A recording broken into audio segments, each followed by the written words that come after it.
Oke, bismillahirrahmanirrahim. Perkenalkan, nama saya Aji Wahyu Sejati, mahasiswa farmasi UIN Syarif Hidayatullah Jakarta tahun 2018. Di sini terkait dengan tugas ujian akhir semester mata kuliah BFFK terkait dengan rute pemberian obat, baik itu oral maupun yang lainnya. Untuk yang pertama bisa langsung kita jelaskan terkait dengan pemberian obat rute pulmonari atau saluran pernapasan.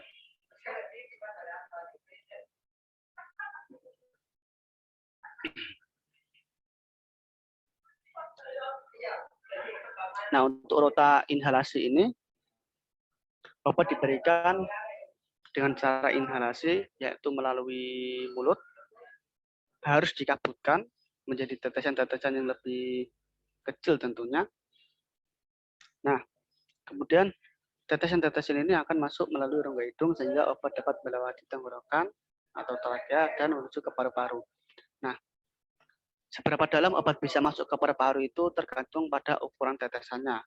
Lebih kecil, maka tetesan itu lebih dalam masuknya, yang meningkatkan jumlah obat yang diserap. Nah, di dalam paru-paru ini obat akan terserap ke pembuluh darah atau terabsorpsi. Nah, relatif sedikit obat yang diberikan melalui cara inhalasi ini karena harus ada monitoring khusus untuk memastikan bahwasanya seseorang atau pasien yang menerima obat ini dalam jumlah yang tepat dan juga dalam waktu yang tepat juga. Selain itu, peralatan khusus mungkin diperlukan untuk memberikan obat dengan rute ini. Biasanya metode ini digunakan untuk pemberian obat yang bekerja secara khusus pada paru-paru, seperti obat anti asma, aerosol dalam pada dosis terukur atau disebut dengan inhaler, dan juga untuk pemberian gas yang digunakan untuk anestesi umum.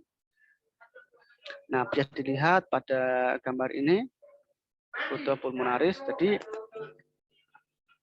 untuk rute pulmonaris ini atau inhaler itu obat akan dihirup melalui mulut. Nah, setelah itu akan ada partikel-partikel atau zat aktif itu akan terserap melalui hidung, kemudian masuk ke dalam trakea, kemudian masuk ke bronkus, kemudian masuk lebih dalam ke bronkoelus dan berakhir di alveolus. Nah, di dalam alveolus ini obat atau partikel-partikel ini akan menempel ke dinding-dinding alveolus sehingga partikel-partikel ini akan terabsorpsi ke pembuluh darah. Jadi simpelnya maka obat akan masuk melalui ini inhalasi, masuk ke tenggorokan, kemudian masuk ke bronkus, trakea, bronkoelus, dan di sini akan masuk ke pembuluh darah. Kurang lebihnya seperti itu untuk rute pulmonari. Kemudian yang kedua ada rektal. Nah, untuk rute rektal atau dubur ini banyak obat yang diberikan secara rektal ini sebagai suppositoria. Nah, dalam bentuk ini obat akan dicampur dengan zat lilin yang akan larut dan mencairkan. Setelah itu dimasukkan ke dalam organ rektum. Karena dinding rektum ini tipis dan juga kaya akan pasokan darah, obat ini mudah diserap. Suppositor ini diresepkan untuk orang-orang yang tidak bisa menggunakan obat secara oral karena mungkin mereka mengalami mual atau susah menelan atau memiliki pembatasan makanan. Seperti yang diperlukan sebelum atau setelah operasi bedah biasanya. Nah, obat-obatan ini diberikan secara rektal termasuk acetaminophen atau paracetamol, diazepam untuk kejang, dan obat penjahar konstipasi. Obat ini membuat perih karena harus melalui suntikan. Nah, bisa dilihat pada gambar di layar. Untuk gambar 1, ini adalah obat suppositoria yang awalnya berbentuk padat.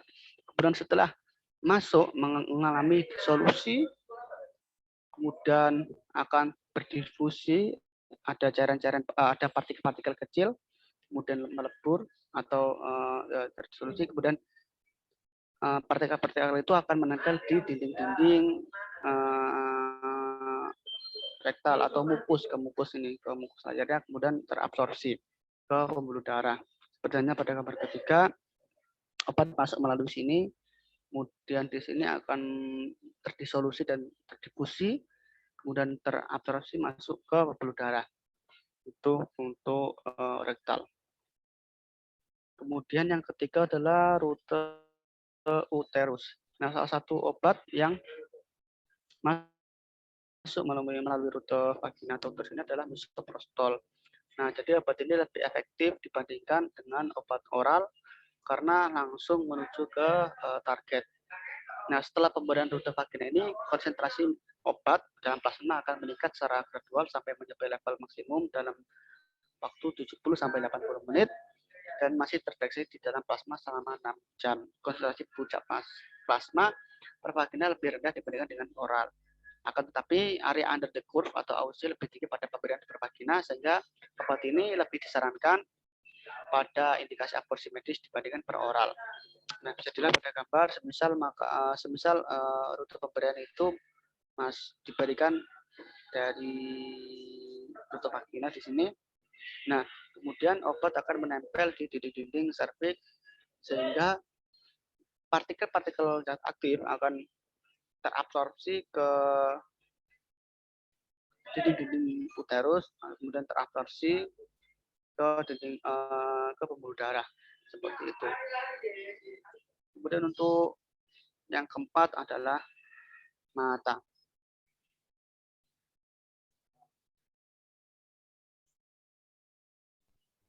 Nah, untuk mata sendiri, mohon maaf untuk pemberian rute pada mata atau rute okular, obat yang digunakan untuk mengobati gangguan mata seperti glaukoma, konjungtivitis atau luka dapat dicampur dengan zat aktif untuk membuat cairan, gel atau salep sehingga mereka dapat diberikan pada mata. Nah, obat tetes mata cair itu relatif lebih mudah digunakan, namun mudah keluar dari mata terlalu cepat untuk diserap dengan baik.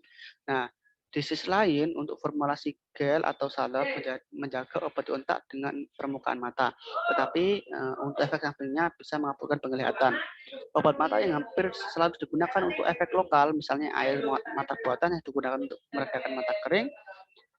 Obat lain misalnya seperti untuk obat glaukoma seperti acetazolamid dan betasolol yang digunakan untuk melebarkan pupil seperti phenylephrine dan juga tropikamid menghasilkan efek lokal bereaksi langsung pada mata setelah obat diserap melalui kornea dan konjungtivita.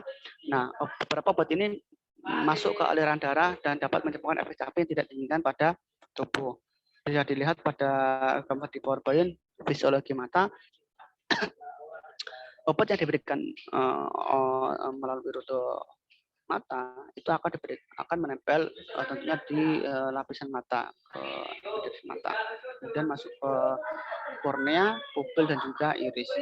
Nah, ini untuk lebih jelasnya adalah trade interfloat, kemudian obat diberikan ada dua jalan. Yang pertama langsung ke sistem sirkulasi darah, atau yang kedua ini bisa melalui kornea atau langsung ke konjungtivita. Nah, untuk obat yang umumnya itu biasanya masuk ke kornea, kemudian masuk ke aqueous humor, kemudian masuk ke iris, kemudian masuk ke vitreous humor atau kemudian masuk ke retina. Nah, setelah retina ini ada yang langsung ke sistem sirkulasi. Nah, ini untuk rute pemberian melalui mata. Kemudian selanjutnya ini contoh yang transkorneal langsung ke sistem sirkulasi. Di sini bisa dilihat bahwasanya pilokarpin itu diinjeksi, bukan diteteskan atau diberikan langsung ke bagian bawah mata atau ke saraf-saraf mata ini agar agar efikasi dari obat pilokarpin ini atau zat aktifnya itu bisa lebih cepat terabsorpsi ke pembuluh darah pada mata sehingga obat bisa langsung efikasinya lebih cepat. Nah, ini untuk bagian mata. Kemudian ini bisa dilihat untuk ekuatornya, lagrim-lagrimnya itu ada di sini ya. Ini menyebabkan perbedaan untuk obat yang bersifat cair atau maupun gel. Itu untuk pemberian melalui rute mata. Kemudian yang selanjutnya adalah kulit atau transdermal. Nah, untuk yang rute transdermal atau kulit beberapa obat dihantarkan ke seluruh tubuh melalui patch, semacam koyo gitu pada kulit. Obat ini kadang dicampur dengan bahan kimia seperti alkohol yang meningkatkan penetrasi melalui kulit ke dalam aliran darah tanpa injeksi apapun. Nah, melalui patch ini obat dapat dihantarkan secara perlahan dan terus-menerus selama beberapa jam atau hari atau bahkan lebih lama. Akibatnya kadar obat dalam darah dapat disimpan relatif konstan. Nah, PET sangat berguna untuk obat yang cepat dieliminasi dari tubuh karena obat tersebut jika diambil dalam bentuk lain harus sering digunakan. Namun PET dapat melintasi kulit beberapa orang. Nah, selain itu obat dibatasi oleh seberapa cepat obat dapat menembus kulit. Banyak obat yang diberikan dalam dosis harian yang relatif kecil dapat diberikan melalui PET. Contohnya nitrogliserin, kemudian psikopolamin untuk mabuk perjalanan, atau nikotin untuk menghilangkan rokok, atau kontin untuk tekanan darah tinggi, atau juga penaltil untuk menghilangkan rasa sakit. Nah, ini diistilahkan patch akan menempel pada epidermis kulit. Nah, kemudian untuk zat aktif dari obat itu akan terabsorpsi ke bagian dermis dan masuk ke blood vessel. Seperti halnya ini. Nah, ini juga sama dari epidermis masuk ke dermis dan juga ke blood vessel. Dan ini juga salah satu contoh dari patch. Patch akan menempel pada kulit, kemudian akan mengeluarkan zat aktifnya dan akhirnya masuk ke pembuluh darah di kulit. Nah, yang dilihat ini water soluble drugnya ini akan mengalir terabsorpsi masuk ke dalam epidermis dan akhirnya ke bagian dermis dan ke pembuluh darah. Nah, ini contoh patch. Mungkin itu dari pembahasan obat tradisional. Mungkin cukup sekian dari saya. Terima kasih.